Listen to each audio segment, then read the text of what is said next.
One dad I read about talked about how he realized what a gift his life was, and he's trying to put this rhythm in his life. And he realized that every day at the end of a long day, as he commuted home, he would drive into his house, and his family, which he loved, began to feel like this obligation that they would have demands on him after other people had had demands on him. So he put a rhythm into his life that when he would finally get off the interstate and he would be just about to pull in his house, there was a parking lot nearby, and he would pull in, and for just a few minutes he would sit in the parking lot and he would say, God, in just a moment, I'm going to walk into the house.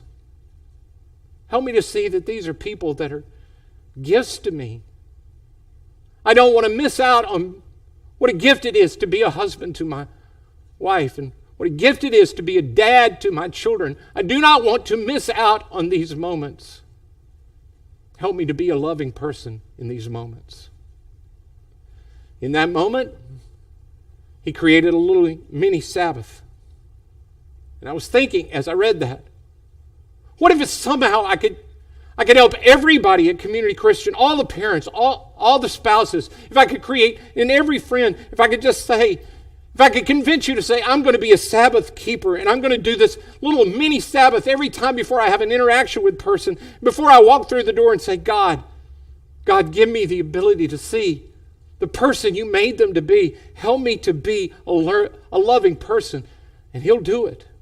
You can have a little Sabbath right at the end of every day where you begin this process of just at the end of the day, just before you go to sleep, that you can go through your day with God, and you can think back to the moments of your days, and you just bring scenes before your mind, and you can go through them scene by scene, and you can bring up a good scene, and you can say to God, oh God, that was a great moment.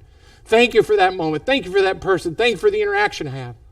Of course, if you're like me, there'll be moments that you're not so thankful for, where you didn't get it right, and that'll bring a little moment where you can say to God, God, I missed it that moment. Can you help me? Can you help me learn how to do that the way that you would do it? And He will.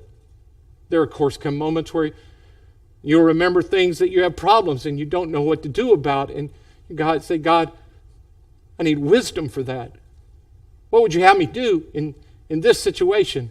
And if you ask Him for wisdom, He'll give you moments. He'll give you wisdom if you'll give a moment where you can reflect on it. And of course, then there'll be things that you're concerned about.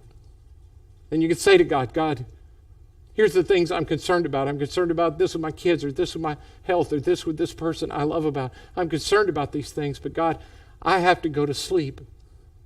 Since you're going to be awake all night anyway, I'm just going to leave these with you here. And I'll see you in the morning. And He will take care of them during the night. And He will give you rest if you ask.